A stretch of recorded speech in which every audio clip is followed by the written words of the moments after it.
Hey YouTubers, how are you today? Hope everybody's well. I hope the video finds you in good circumstances and full of curiosity. I wanted to plant a seed or two in your mind today regarding compassion and judgment. How do we as a society, or how do we individually, acquire and possess the ability to have compassion for someone else, or even compassion for ourselves for that matter? How do, or rather, do you have compassion for someone else that you already know, number one? Do you have compassion for someone you don't know, number two? And number three, and the hardest part is, do you have compassion for someone you don't understand or maybe can't respect right now? Are you capable of neutral respect for someone that you don't understand or their behaviors? Neutral respect in that you don't know how their behavior formed, their actions have formed, what that's based on, what facts is it based on, what history with them is it based on, what perspectives do they have that have led them to their actions, their behaviors. It is likely that their behavior is based on past history with others, with life, rearing in general, that leads them to carry on in the way that they carry on now. And in certain cases, only certain cases, you may find it possible to have neutral compassion with people. These would be people that you don't respect, but that you could forgive for their anger or their callousness if you understood the backstory to their life. Some cases, not all. But are you capable of neutral compassion? Judgment without emotion. Would you say that it's soundly fair to judge someone despite not what's going on in their motivation, what their reasoning might be for the way they're carrying on? Behavior is more often than not based on whether someone was left feeling hurt or left being fearful by a past trauma or interaction with a group, a type, an individual, a situation, family member, whatever. The loftiest goal of our moving on into any enlightened 5D type world is one that's probably going to require us to learn to perceive or resort to more unconditional divine love for one's fellow man or woman, wherever possible, as our go-to, our default, our standard day-to-day approach to life. That's hard. It's either that new approach, or you should just resolve to stay on the current harsher 3D world, the 3D duality realm that we are in now, because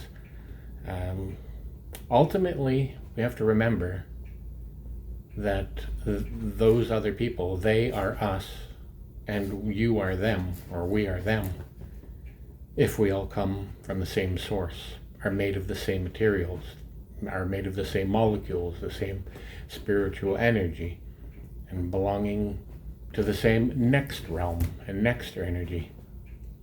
We have to accept that they are also part of the upcoming 5D or enlightened world that everyone is supposedly upgrading to and progressing to.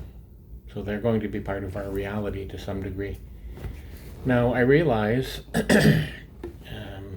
it can already be extremely difficult for a lot of us to forgive ourselves for what we've done in this life.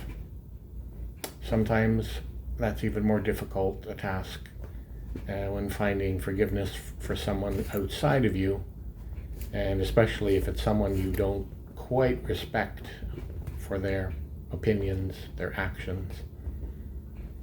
The more difficult one is yourself, and once you're on a stable platform, you're able to share and model that divine neutrality and unconditional regard once you're at that level.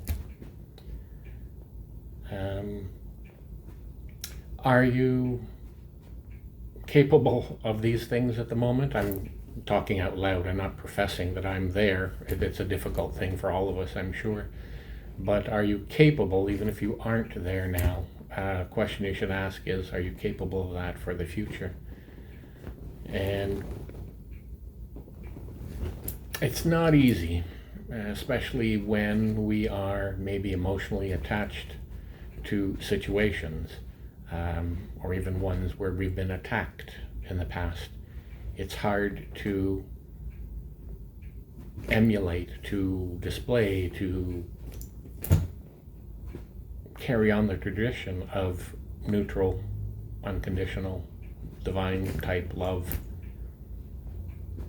The world of duality is very potent, and it's a powerful source of emotion by design. This world we live in now was built, for the most part, to generate emotion and memory and relationships.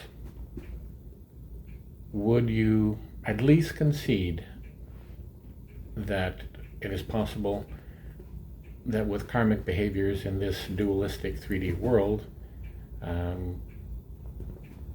that they could be based on things like loneliness, great abandonment issues, great betrayal issues,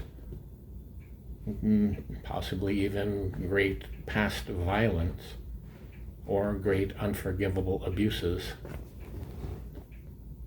And then also we have things like guilt, anger, vindictiveness, which can maybe be generated out of a sense of unfairness and inaction by the spiritual realm, people that might have a problem with their creator. Like, God has forsaken me, so I'm going to sabotage all his little favorites here on earth as a way of evening the score.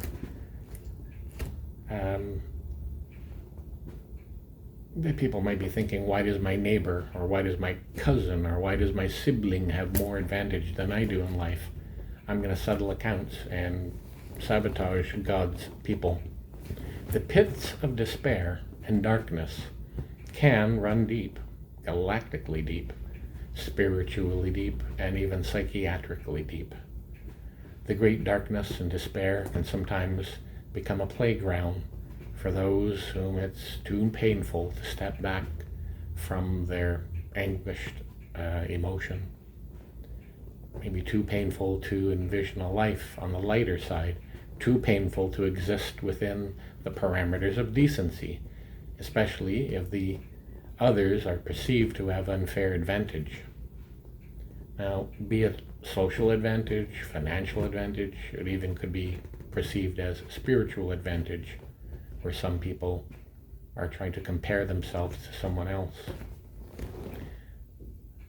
The saddest part is within the depths of aggrieved darkness. These dark-geared individuals can conceive of themselves as martyrs, even when they've created the problem all on their own. Unfortunately, the whole world may never know the full depths of their pain or tragic thinking, as the martyrs have fantasized. We have a lot of work to do on this dualistic planet that we live on right now. If we want to transition a little further into a more communal, more supportive, more inclusive, more rewarding planet of the future, it's going to require all of us to exercise thinking that hasn't been used or even existed before by the masses.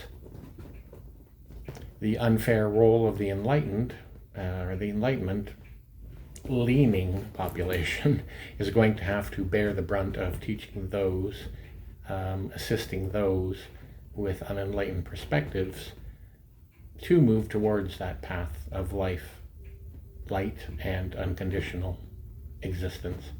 This will not be easy for anybody.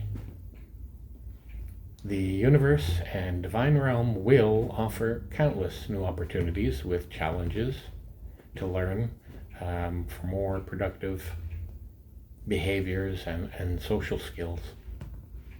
But at some point in this new mid-realm that we're moving into, this mid-world, some people are going to gradually veer off onto a different future than the rest of us. Their realm will more likely be the harsher 3D type realm that we're coming from now. That very bipolar, dualistic, good and bad, light versus dark, righteous versus perceived as depraved world.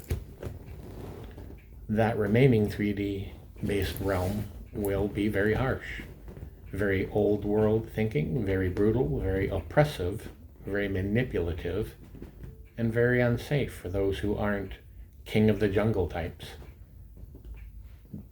This realm will continue to threaten women and all remaining visible or silent minorities. There is a choice to be made: to remain in that brutal realm or to accept change and transition to the new realm, to see better or to do better where you can and continue on the path with the rest of the enlightened kingdom.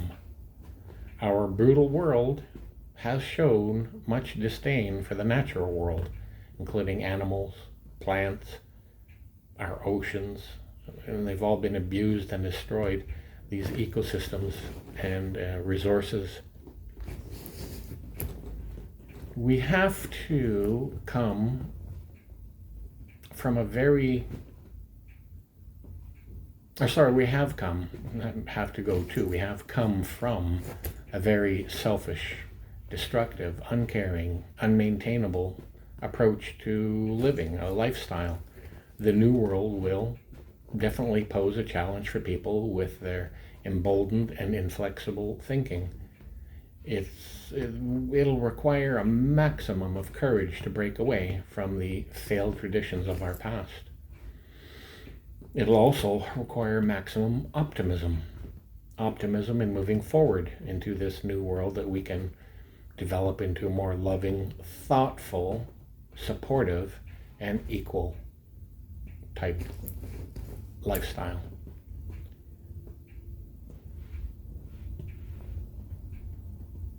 So certainly a world of harmony and mutual cooperation, where we'll be taking Mother Nature's concerns to heart as well. Now, without imposing too much judgment, I think it'll be like moving from a medieval world to a socially inclusive world for all.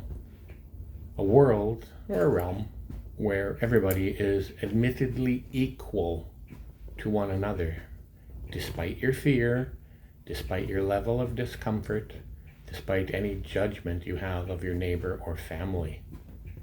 Some people are just afraid of people being perceived as smarter than them. Some people feel inferior to their neighbor, scared of the arguments of their neighbor. I don't quite know. Some people don't actually have a clue what their neighbor has gone through in order to get to that perspective, that level of knowledge or perspective.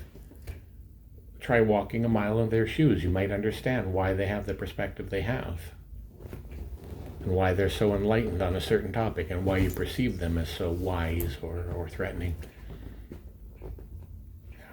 Folks using simpler thinking only employ simpler actions. They don't choose to look deeper into issues, into solutions, into neighbors. For them, judgment is easier. Judgment requires less effort. Judgment sanitizes and safeguards them from experiencing the actual painful history that your neighbor may have gone through in their travels. Judgment is most self-serving and devoid of compassion. I think the sad truth today, in today's modern society, is that adults are regressing back into behaviors and thinking that most of us engaged in while at public school. Those early years were marked by younger children making fun of others, pointing out the differences in one another, and usually not for constructive purposes. It was usually intended to upset their classmate or their neighbor, to be ignorantly hurtful of anyone being slightly different from them, stating most insecurely, "You're not like me," statements. And it's usually by the loudest and impulse-challenged of students. The youngest of our school students begin their careers with the compassion and the love of discovery, and for whatever reason seem to transition into a path of judgment and pointing out of awkward differences in their world. I don't suspect that this comes from the classroom environment, though. I think most children bring this awkward judgment and pain-inflicting attitude from somewhere outside the classroom. It could be likely because of behaviors witnessed at home, or perhaps they're overly racialized neighborhoods where everybody seems to group in packs and have different perspectives of different neighborhoods. Maybe it's also from the unsupervised television watching where god-awful racist or bigoted themes run rampant on television programming. So there also seems to be an unfortunate trend these decades where children are unsupervised and have access to materials that should ordinarily be accessible to adults. Even if you feel that it's harmless for the odd child to find dirty magazines like in the 50s and the 60s or something like that. Today's world has gone well beyond with the advent of the internet. There are debasing, dehumanizing fantasy products and the explicit conversations available that go along with those. These are free and they're even available for download. The internet has changed things drastically since its debut somewhere in the 90s for people, general people commercially. What was once initially constructed as a tool promoting and structuring education and research and development and overall enlightenment certainly took no time in converting the platform into one of opportunity, of exploitation, unfortunately of our lowest commercially profitable levels of depravity. Depravity is going to be highly subjective for everyone, but consent, reciprocity, free will, and basic minimal human decency should not be left up to profit-motivated capitalists alone, especially where the workers are starving. And because humans always go that extra step for any new inventions that come about, exploitation of values usually gets tested commercially, always leaping blindly where discretion would have been more prudent to start with. I think today's parents, whether out of absence or apathy, are letting the internet be the ones to raise our children, which is kind of like letting wolves raise the sheep or raise the chickens. Smart wolves these days don't just eat the chickens or sheep right away. They exploit and plunder over many years before finally devouring or killing off their prey. The sadder part of today's internet generation or internet society is that most conventional jobs have moved on from basic jobs like in the 50s and the 60s, like manufacturing and that sort of thing. Our youth don't have the same world, the same opportunities that the older generations had when they were growing up. There's a desperation just to exist, to survive, to earn money, and that creeps into the internet economy. Desperate working youth are looking at the examples that exist right now, which are for the most part unregulated on the internet. It's a wild, wild west. Without judgment, without too much judgment about the free internet and all of its platforms, you have to concede that it is becoming quite a predatory environment for some, and especially the young. People now post entertainment for clout, for social validation, or monetary vocation to make money. Now remember, the internet is forever. Once posted, things become recorded history. Youthful posters eventually grow up. They start families. They may later on decide to run for town council or school board. Or they may just simply apply for jobs or for loans. The first place recruiters or financial lenders look is the internet as a judgment of your subjective financial or moral integrity in their eyes. Some internet stars may find themselves walking down bleak and limiting paths because of their youthful decisions, their youthful choices. And certainly judgment or vulnerability to judgment has changed so much, at least in the last 50 years, let alone the last 20.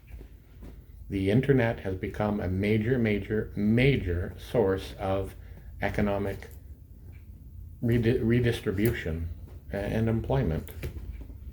Younger folks without many technical skills or promise do not have promise of jobs that are left to cash in on. The only thing they have left to cash in on is their youth, which unfortunately is leading or meaning their bodies. Now, we all make decidedly different choices when in our youth, again, without judgment, because hungry folks need to eat. But we as society are kind of forcing them to pursue the easiest path, the only remaining path of vocations, given the change in society, the change in the economy. They're struggling to remain employable, to remain relevant, to remain popular in a world where no one pays attention to you unless you flash around money or something like that. It leads them to a very shallow and isolationary path of burnout, maybe even destruction. No one stays young forever, remember. The lack of employment, the economy type gets kicked down the road like a can. Those who had no specific skills or assets and are young now move into their middle ages and have no viable opportunity or assets. We all know where that can lead when there's a loss of dignity, loss of finances, loss of predictability in your life. It's very tragic and can be very Shakespearean overall. Whether it's just human nature or characteristics of the internet, new is always better. Once we've climbed a mountain, we always look for bigger mountains or different mountains. Excuse me. So the basic topic of interest on the internet, there's soon just not enough. Humans always push for more. More doesn't always mean moral. I think we have to admit to ourselves that we are an avaricious, hungry, unsatisfied bunch by nature, and we're easily prone to be bored. And socially prone to more shallow society, at least. We're becoming more and more, I think, that way. Traditional structures are falling apart by the day. Institutions are falling apart by the day. Common morality is switching towards more commonly accepted depravity. Again, it's all subjective, what you find depraved. But the overall trend seems to be more pronounced, more commercially viable. Sometimes just purely where you can survive to eat, that becomes the reality. When you look at your own town, your own city, your own neighborhood, what do you now find the minimum that you're willing to tolerate or not to tolerate, to accept or not accept within your living arrangement? Is your current morality based on the thinking, well, my kids will never have that problem, so that problem doesn't affect me? Well, what about the kids that it does affect? They live next door to your kids. They're probably school friends of your kids. So of course it does affect you, because it affects your family, it affects your town, it affects your city. If you care about your family more than your own pocketbook, it affects you absolutely.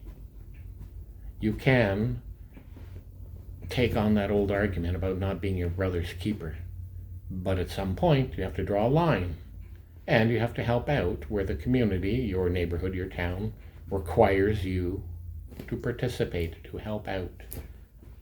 No man is an island.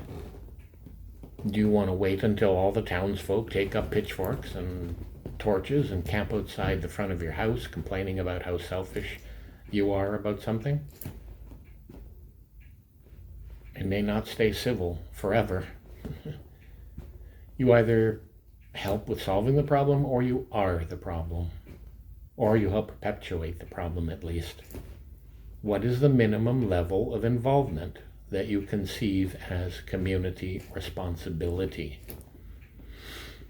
Unfortunately, with larger populations comes greater anonymity, not knowing your neighbor or your neighbor's families, your kids' school friends, their friends' families. Anonymity allows people to do things that they wouldn't normally be able to do in a community where people know them. Personal morality becomes optional in an anonymous city setting. What is the minimum level of morality that a functioning society requires and demands from its inhabitants, citizens? Again, circling back to the initial subject that I started with the video here on judgment. We're witnessing a lot of degrading social skills, social values, commitments, and responsibilities. I think we're seeing a dynamic here where hurt people are hurting more people. Remember, hurt people are emotional. They become incapable of helping other people, and there now becomes a situation where there's a survival instinct of me first and lack of compassion for anyone else but you type mentality. Unfortunately, the economy is cashing in on this social responsibility change status. A society full of hurt people are willing to do almost anything for an income. Sometimes employment just to put food on the plate is the bottom concern. That's the minimum. Sometimes employment that flatters the ego, placates the ego, like internet type jobs, become attractive. If people who idolize the influential with the great jobs and led lifestyles of the rich and famous, like back in the 80s and the 90s, if they did that at the time, you can certainly see we've gone off the rails since the 2000s or the 2020s, especially considering the economy, unfortunately, revolves so heavily around the internet now. Yes, the internet is a bastion of freedom, but like everything else in our world, it usually gets capitalized and gradually perverted for commercial purposes. So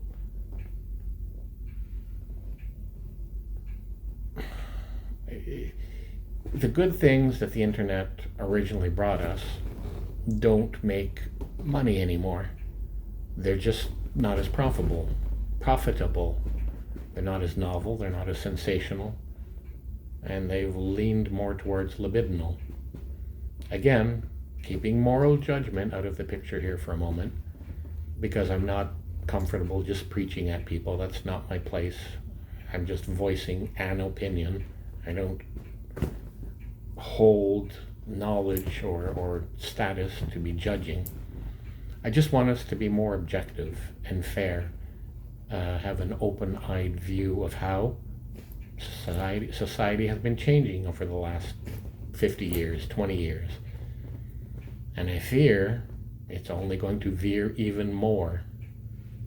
And it's not until you look back at where you've been to evaluate where you are and where you're soon to be with current trends.